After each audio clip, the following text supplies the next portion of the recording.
What if Pepsi kept those Russian submarines? In 1989, the Soviet Union had a massive problem. They loved Pepsi, but their currency, the ruble, was completely worthless on the international market. So, they paid the soda giant the only way a collapsing communist superpower could, with military hardware. Pepsi famously received 17 submarines, a cruiser, a frigate, and a destroyer. Overnight, a sugar water company became the sixth largest naval power on planet Earth. In our timeline, Pepsi CEO Donald Kendall quickly sold the rusting fleet to a Swedish scrapyard for a few $1,000,000. But what if he didn't? What if Kendall looked at those 17 attack subs and saw the ultimate supply chain solution? What if Pepsi kept the fleet? Welcome to 1990. The Cola Wars just went thermonuclear. Instead of scrapping the vessels, Pepsi pumps $50 million into retrofitting the Soviet whiskey-class submarines. They rip out the torpedo tubes and replace them with high-pressure syrup distribution tanks. They strip the sonar tracking rooms to build offshore bottling facilities. These aren't just novelty items. They are the ultimate tax-evading, tariff-dodging logistics network. Pepsi calls it the Blue Fleet. Moving soda under the radar means bypassing import taxes in over 40 countries. When India tries to slap a massive 40% tariff on sugary drinks, a Pepsi submarine quietly surfaces off the coast of Mumbai in the dead of night, offloading 2 million gallons of raw cola syrup to a syndicate of local bottlers. No customs, no border patrol, just pure, unadulterated profit. The stock market loses its absolute mind. PepsiCo shares skyrocket by 300%. Wall Street isn't valuing them as a beverage company anymore. They are pricing Pepsi as a sovereign logistics empire. But power abhors a vacuum. Down in Atlanta, the executives at Coca-Cola are watching their global market share bleed out. Coke's CEO sits in a boardroom overlooking the city, slamming his fist on the mahogany table. Pepsi is literally sinking their margins. Coke cannot rely on traditional shipping anymore. Pepsi's subs are allegedly accidentally pinging Coke's cargo freighters with active sonar, terrifying their civilian crews into port. So, Coca-Cola plays the only card they have left: total air superiority. Coke taps into the massive post-Cold War surplus market and buys an entire squadron of decommissioned F-14 Tomcats and AC-130 gunships. They paint them iconic cherry red. The Federal Aviation Administration tries to intervene, but Coke's army of corporate lobbyists threatens to crash the U.S. economy if they are stopped. By 1993, the global supply chain has devolved into a dystopian corporate battleground. You have Pepsi's silent underwater armada lurking in the shipping lanes and Coke's airborne mercenary force patrolling the skies. The advertising landscape mutates into sheer geopolitical propaganda. Super Bowl commercials aren't about blind taste tests anymore. They are terrifying displays of raw military might. Cindy Crawford stepping out of a surfacing nuclear-powered submarine, polar bears dropping laser-guided marketing payloads from a B-52 bomber. Consumers are forced to choose sides, not just flavors. Are you Blue Fleet or Red Squadron? The tribalism is intoxicating. Sales for both companies hit unimaginable trillions, but the United Nations is terrified. Sovereign nations are being bullied by beverage companies. When the price of raw cane sugar spikes in 1995, Pepsi doesn't negotiate. They deploy 3 attack submarines to blockade the port of Santos in Brazil. The message is brutally simple: lower the price of sugar, or nothing gets in or out. The Brazilian Navy tries to intervene, but Pepsi's corporate lawyers point out a terrifying loophole in international maritime law regarding corporate sovereignty. The world governments are utterly paralyzed. Coke sees this blockade and realizes they have to break it, or they lose South America forever. They scramble the Red Squadron. Red planes buzz the blue submarines in the South Atlantic. Warning shots are fired, not with bullets, but with highly pressurized water cannons and targeted sonic booms. It's a game of high-stakes corporate chicken, and the entire global economy is caught in the crossfire. Insurance premiums for ocean freight skyrocket 10,000%. Global shipping conglomerates like Maersk and Evergreen are forced to pay mafia-style protection fees in the form of millions of dollars of stock options just to safely cross the Atlantic without being harassed by a Pepsi sub. By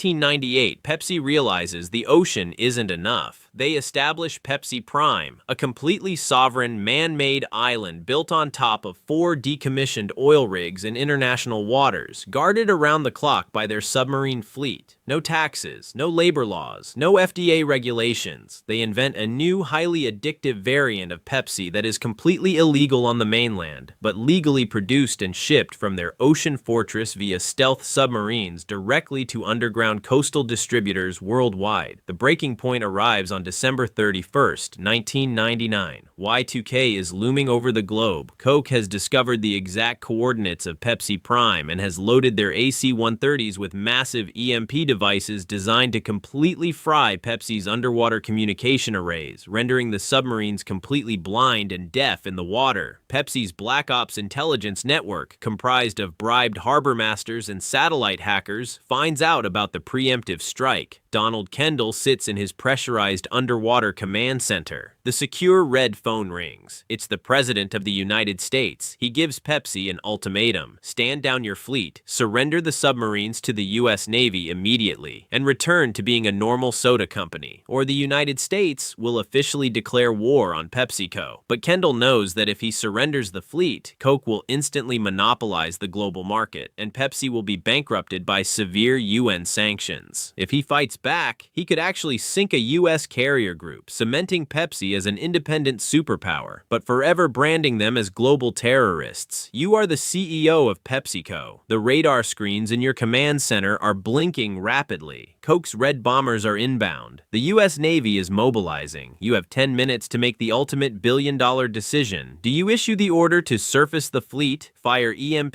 countermeasures, and launch a hostile takeover of the Atlantic Ocean, sparking corporate World War I? Or do you scuttle the submarines, take the massive financial loss, and retreat back to grocery store shelves, letting Coca-Cola win the ultimate branding war? It is a brutal choice between unprecedented, terrifying power or safe, boring corporate survival. Every great leader faces a defining moment where the lines between visionary and villain blur entirely. How would you maneuver your empire when the stakes are literal global domination? Imperio reveals your strategic mindset. Download the Imperio app to test your decision-making in high-stakes scenarios and see if you have what it takes to rule the market.